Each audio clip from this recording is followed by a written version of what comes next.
Hi everybody, in today's video I wanted to try and give a logical and graphical reasoning for why online multiplayer games get less fun over time, and often games that you really enjoyed and absolutely love to play, you start to enjoy less and less, generally because they start to become harder and harder. If you personally, if you think, for me, games like Battlefield 4, any of the Call of Duties, Battlefield 1, and PUBG as well at the moment feels a little bit like that as well. Games I absolutely enjoy fantastically. Once you get into them, that's the important thing. Once you get into them, really enjoy, and then they start to become tougher and less fun. And so this is kind of, I think, one of the things that kind of happens.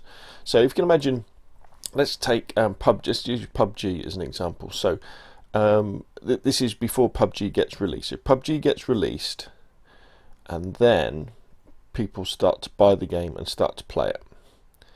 Okay, so on the left hand side, we've got, on the graph, we've got the number of players and then the skill of those players, sort of the relative skill. So when the game first comes out, lots of people are joining, they've got no skill. The people who have joined already and who have got time in the game and who are practicing doing stuff like that, or maybe you're just naturally good at shooters, start to become the higher performers.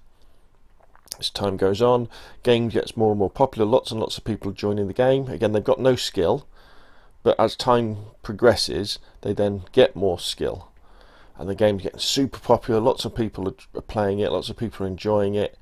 As you can see, loads and loads of people are enjoying, and the high performers, they're getting better and better. And there's lots of people who are good relatively as well. And then you reach kind of this sort of point. So this is where the maximum number of players are joining the game who haven't got any skill. They haven't, because they're new to the game. Then the game kind of starts to sort of mature. So the number of people joining the game, so the people who haven't got any skill, is getting less and less, and everybody else, because they're playing the game and enjoying it, are getting better and better. And the game continues to mature till you get to something probably like this. We've still got a few people joining the game, not that many, and you might find there's fits and spurts on things like updates and stuff like that, and we've got a kind of a standard kind of bell curve of distribution. So the total number of players who are actually playing the game, let's just move it on a little bit so you can read all the things, is the area underneath this graph here. So we've got these top players here. There are people who are good through either naturally good at video games or put a lot of practice in, above average, average, and you've got a distribution. So averagely, there's most people in the middle. Now, if you're kind of enjoying the game, you're probably about here. So you know a little about shooter games, first-person shooters, third-person shooters. You put the time into practice, you watch videos about how to get better, and when you play, you try and get better. Maybe use tactics and strategies that help you get better. So you're about here. Now, you're probably really enjoying the game at the moment when it's like this, because you'll be finding yourselves in lobbies where chances are lots and lots of people won't be as good as you, because you're slightly above average, and not that many people are better than you. So you'll probably be winning the odd game, getting getting a nice number of kills, having a nice experience, not a frustrating experience, because we all know that when you come up against someone who's really good at a game, say again we'll use PUBG as an example, it can be frustrating because you'll come up to them and think, right, here we go, it's on now, and they'll zap you with a headshot, or they'll just throw a grenade and they'll kill you with a grenade, and you think, oh, well, that wasn't much fun. I didn't really get a chance to have a gunfight with them, because some of the best gunfights are the ones where you both miss each other a few times and then you crack on. So but you're enjoying the game because there's not that many. The chances of you coming up against those, you probably come up against a few in the final circles and stuff like that, but there'll probably be lots of players who are average and below average, who are below you, who you'll be coming against. Then this is where things really start to change. So so then what happens is the player base starts to contract. So it starts to get smaller, and generally when player bases start to contract, there's lots of natural reasoning in games. Is people start getting bored. You know, they've been playing this game long enough. They're like, I want to move on to the next thing. There might be a new version of the game coming out. So this happens a lot with Call of Duty. People might just be thinking, right, I want to play the next new thing. There might be another new game that's come out that is really exciting, good. Say with PUBG, it could be things like Apex coming out, or new versions of Fortnite, or actually what we've got coming out soon. We've got the new version of Call of Duty, haven't we? Coming out fairly soon. If you're watching this round about September 2019, and so the player base starts to contract. However, the people who tend to drop off the most tend to be the casual players who go on to something else. The hardcore players who have put a lot of time into practicing the game and getting good at the game and are enjoying the game because they're top performers, so they're winning and getting lots of kills, but tend to hang around a bit longer. So the graph starts to squash up like this. Now what's happening here is the area underneath the graph is getting smaller, so that means the total number of players is getting smaller. But if you watch the curve's starting to kind of tighten up, and see where you are. So you're the red line, or I'm the red line, and it comes past like this. And you've probably got something going on like this as well, where the best players are getting better as well. And we need to make this smaller because the player base is shrinking. Just move it up a bit so it's back on the line. So you'll end up with a situation like this. So we've gone from something like that to something like this. So we've got a much smaller player base now, but our skill hasn't really changed very much. But the remaining people who are playing this game tend to be better than you are now. Now this shouldn't really say non-performers now, because these people are pretty good because they're all the way up here. They're not non-performers anymore. They're just in the bottom half. The bottom 10% of the players in the game, but they're much better than the people who started off playing the game. Now you're now here. So when we were here, you could have said we were ahead of the curve.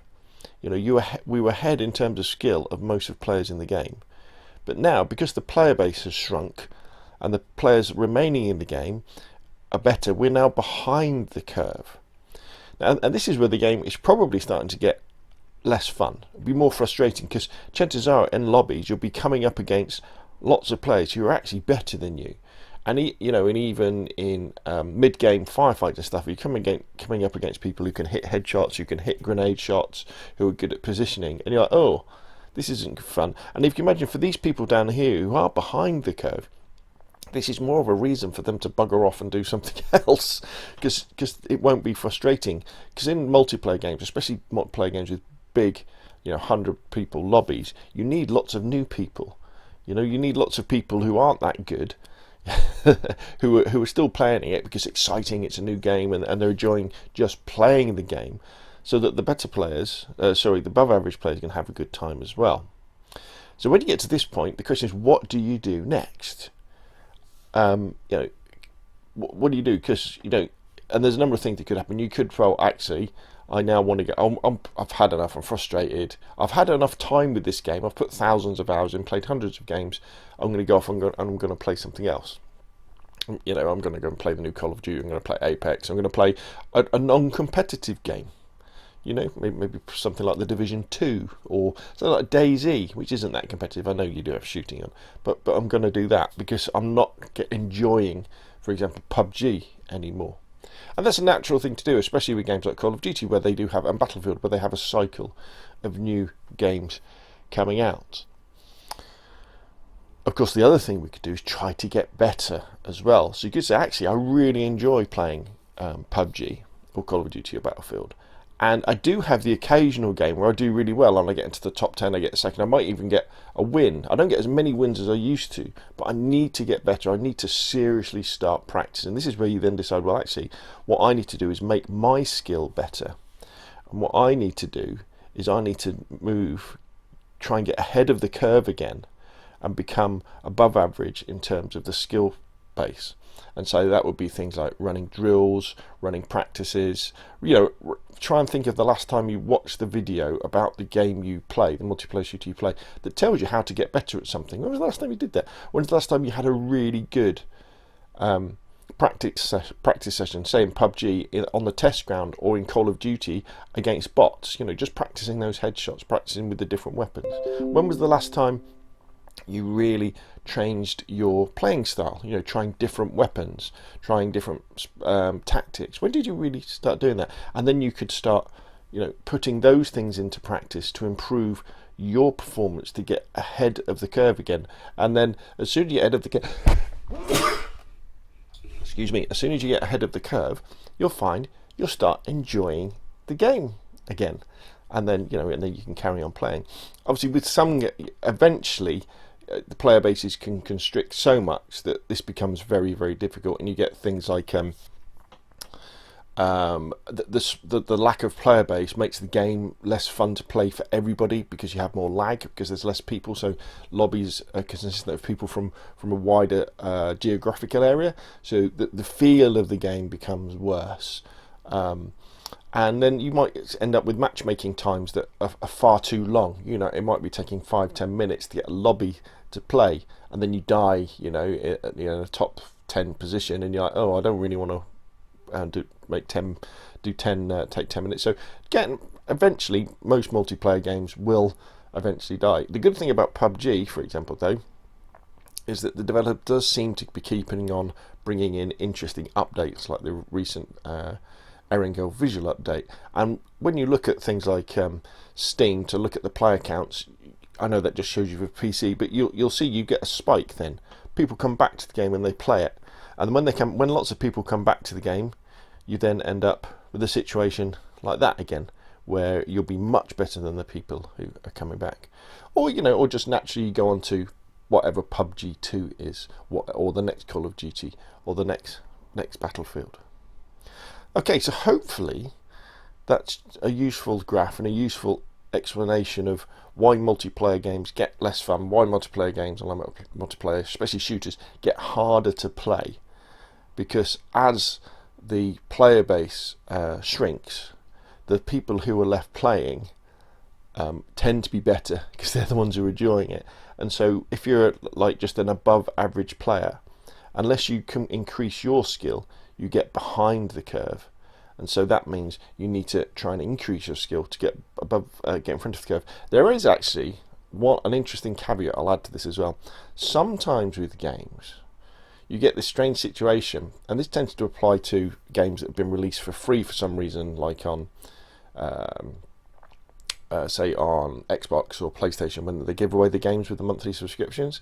Sometimes you come across games where the only people who are playing it, or lots of the people who are playing it, are playing it because it was free, and they can't afford the next big thing, maybe because they're kids, And you can go into some games. Modern Warfare Remastered can be a bit like this, where the game has been out since 2017, but if you know a little bit about Call of Duty and how to play it, you can go into a lobby, and if you know the map a little bit, you can actually do really well still, even if you haven't been playing the game very much. So that's quite interesting. But generally, especially with games like PlayerUnknown's Battlegrounds, there's a lot of skill goes into it, both tactically and strategically. As the player base shrinks, it becomes much more difficult to play because the remaining players are much better. But hopefully this kind of explains that and gives you options for thinking about either moving on, or accepting the situation and just enjoy playing the game and get when you're going, or really thinking about how you can improve as a player and investigating how people get better at that particular game and putting that into practice. Right, well, so there we go. Hope that's useful.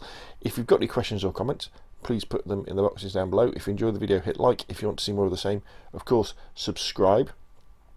You can support the channel through Patreon, and you can support the channel through becoming a member of the YouTube channel, which is a bit odd, but you join basically, and then you can pay a little bit of money, and that goes towards keeping the upkeep of the channel in terms of making new content, and we've also got the over 18s Discord as well. So that's enough from me. Thank you very much, and I will see you again soon.